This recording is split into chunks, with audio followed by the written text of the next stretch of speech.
भाग छोट अभिलाषु बड़, करऊँ एक विश्वास। पै हैं सुख सुनि सुजन, सब खल करहिं उपास। श्री राम जी और श्री हनुमान जी से विनती है कि मेरा भाग बहुत ही छोटा है, पर इच्छा बहुत बड़ी है।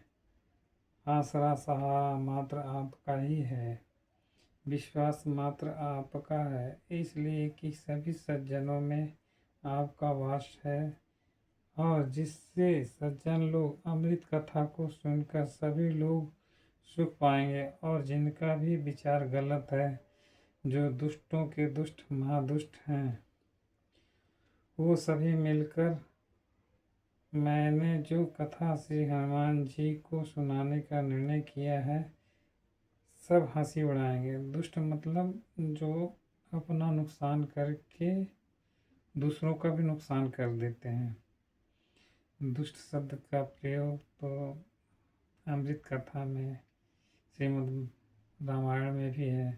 तो कृपा करके हनुमान जी मेरी इस गलत शब्द के प्रयोग को माफ़ी प्रदान कीजिए। अगर आपको लगता है कि मैंने कुछ गलत कहा है तो। खल परिहास होई हित मोरा, काक कहीं कल कंठ कठोरा। हँसहीं बकदा दुर्चत काहीं, हँसहीं मलिन खल विमल बत काहीं। आपके सहयोग से मेरा हित होगा, दुष्ट चाहे जितनी भी मेरी हंसी उड़ा ले, प्रभु जी आपका साथ है। जैसे बगुले हंस को और मेढक पपीहे को हंसते हैं, वैसे ही दूषित मन वाले प्राणी निर्मल वाणी को हंसते हैं और उनकी हंसी उड़ाते हैं। कोमल निर्मल मन से बोलने वाले को कठोर वाणी बोलने वाले कठोर वचन बोलकर उन्हें दबाने का प्रयास करते हैं, पर कौन दबा सकता है जिसका सहारा प्रभु श्री राम है।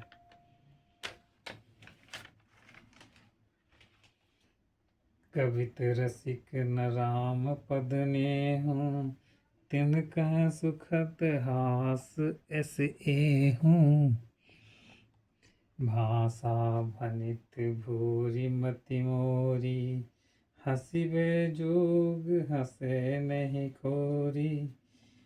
जो न कविता के रस का आनंद लेने वाला है, और जो न प्रभु श्री रामचंद्र जी के चरणों में मन लगाने वाला है, उनके लिए यह कविता सुखद हास्य रस के बराबर है, और उनके लिए हंसने के काम आएगी। जैसे आजकल अनर्थी लोग, उन्हें अर्थों का ज्ञान नहीं है, वही लोग ग्रंथ को पढ़कर हंसी उड़ाते हैं और अर्थ का अनर्थ करते हैं।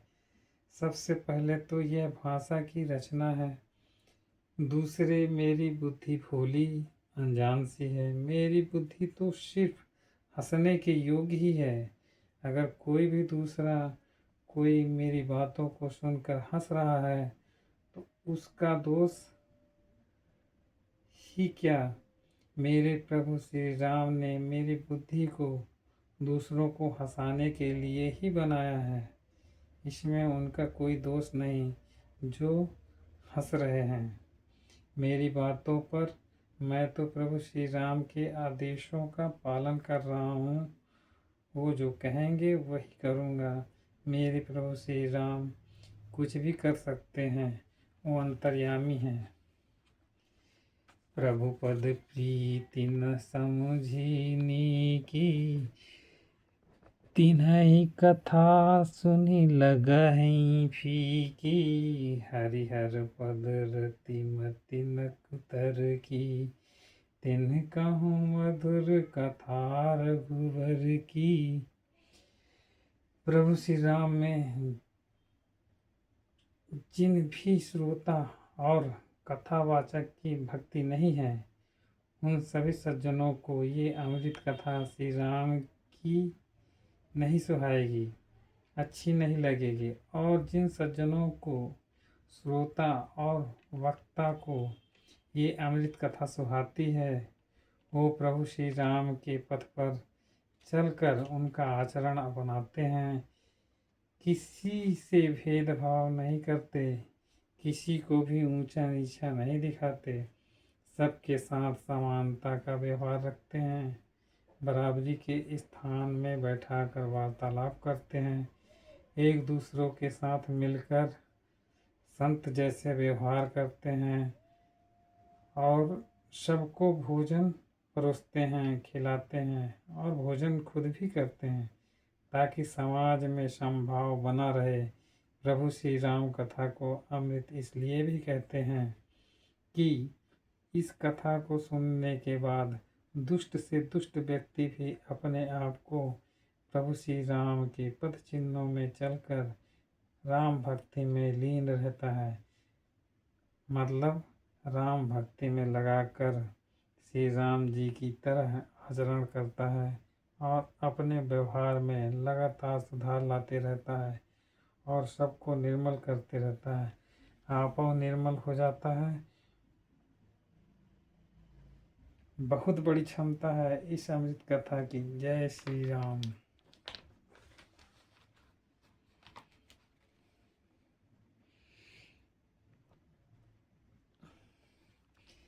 राम भगति भूषित जिय जानी, सुनि है सुजन सराहि शुबानी, कवि न हो नहीं बचन प्रवीणु, सकल कला सब विद्याहीनु।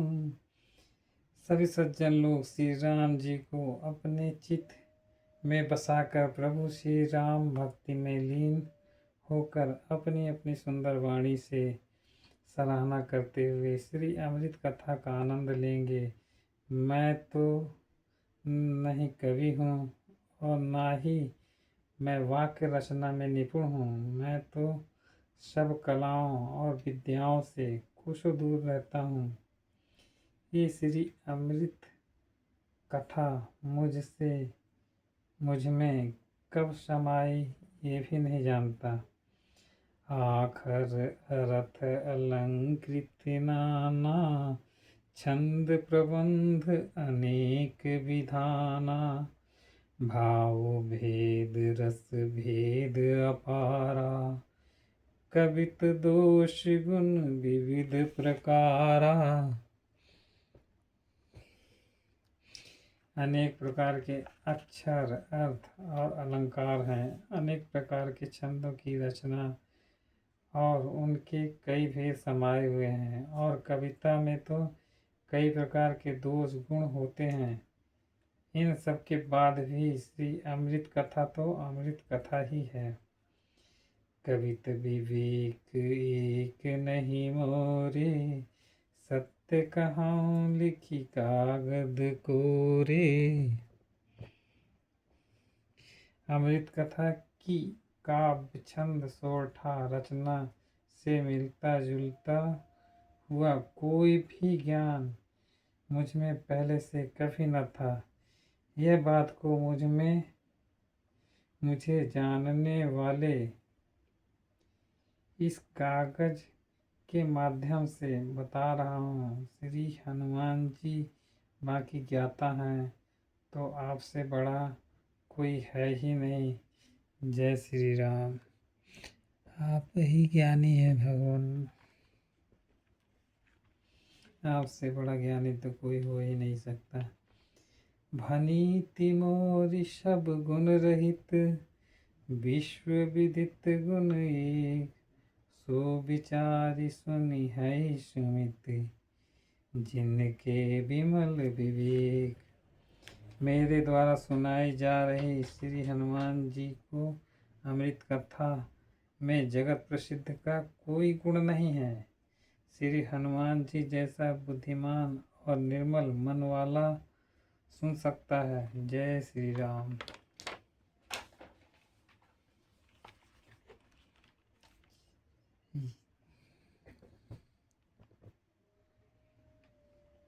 यही मह रघुपति नाम उदारा, अति पावन पुराण श्रुति सारा, मंगल भवन अमंगल हारी, उमा सहित जय जपत पुरारी। इस अमृत कथा में लिखी गई सारी बातें सत्य हैं, क्योंकि इस अमृत कथा में श्री राम का वास है और इस अमृत कथा की आधारशिला भी प्रभु श्री राम ही हैं, जो सबका कल्याण करते हैं, सभी के अमंगलों को हरते हैं, जिनका नाम पार्वती जी सहित स्वयं शिव जी भी जाप करते हैं। इस अमृत कथा को कहने वाले और सुनने वाले तथा समझने वाले की मन की दशा स्थिति जैसी होती है, उसी प्रकार से वक्ता कहता है, श्रोता सुनता है और समझदार समझता है, यह ग्रहण करता है, यह अमल करता है। सभी की दशा कभी भी एक समान नहीं रहती, ये स्थिति समय अनुसार अपनी अपनी दशा स्थिति बदल लेते हैं। पर श्री अमृत कथा की न दशा बदलती है, न दशा बदलती है, न ही स्थिति बदलती है। ये तो कल्याणकारी है, सबका कल्याण ही करती है। यह मंगलहारी है, ये सभी प्रकार के मंगलों का नाश करती है। ये अमृत कथा है, इसे प्रेम भाव से ग्रहण करें, ये सबका कल्याण ही करेगी। और आचरण में अगर ले आए तो प्रभु श्री राम स्वयं आएंगे आपके दर्शन करने। जय श्री राम। भनीति विचित्र सुख कृत जो, राम नाम बिनु सोह न सो, विधु बदनी सब भांति सवारी, शोभन बसन बिना बर नारी। जितनी भी अच्छी कविकार ने कविता लिखी हो, पर जब तक प्रभु श्री राम जी का आचरण उस कविता में नहीं होगा, तब तक वह कविता किसी के भी कानों को प्यारी नहीं लगेगी। कितने भी सुंदर नर नारी क्यों न हो, चंद्रमा के ही समान क्यों न दिखाई दे रहे हों, कितना सज सवर का सुंदर बन जाए, प्रभु श्री राम का आचरण नहीं जिनमें, वो संपूर्ण सुंदर तो हो ही नहीं सकता। जय श्री राम।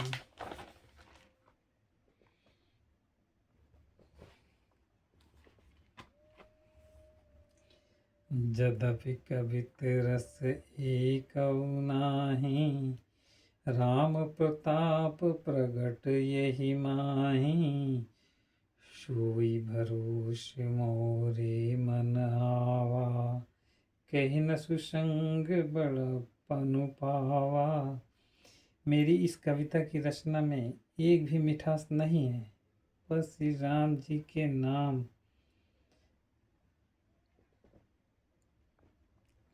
मात्र आ जाने से ही श्री हनुमान जी कितने ध्यान से कथा सुनते हैं। मुझे तो भरोसा ही नहीं था कि श्री हनुमान जी इतना मन लगाकर मेरी सुनाई हुई कथा को सुनेंगे। अच्छी संगति करने या होने के बाद ही किसी के पास सुनने की क्षमता आती है। श्री हनुमान जी जैसा सुनने वाला कोई नहीं और श्री राम जी जैसा करने वाला कोई नहीं। ये दोनों क्षमता तो बस श्रीमद् रामायण में है, जो एक अमृत कथा का रूप ले चुका है। बस अब इसको आचरण में लाकर अमर होना बाकी है। जय श्री राम।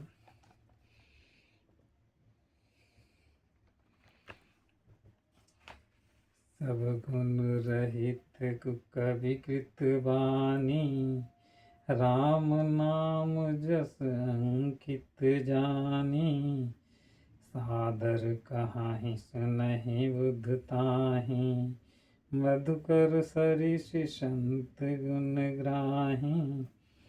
इसके विपरीत कुछ गंदगी से भरी हुई गंदी कविता लिखते हैं या गंदगी से भरे हुए कविकार होते हैं, गंदी रचना करने वाले होते हैं, गंदगी फैलाने वाले होते हैं, जो कविताओं में गंध मचा देते हैं। पर कुछ अच्छे लोग श्री राम नाम का यश जानकर बुद्धिमान लोग आदरपूर्वक कहते हैं और सुनते हैं श्री राम जी का चरित्र, क्योंकि संत लोग सज्जन व्यक्ति अच्छी चीज़ों को ही ग्रहण करते हैं। यहाँ वह विचरण करने के बाद भी जैसे भौरा इस फूल उस फूल पर मंडराने के बाद भी अच्छे फूलों का रस ग्रहण करता है, उसी तरह सज्जन और गुणी लोग भी अच्छे आचरण करते हैं, अच्छे गुणों को अपनाते हैं, अच्छी चीज़ों का ही विस्तार करते हैं। वे तुच्छ चीज़ों को अपने पास तक भटकने नहीं देते हैं।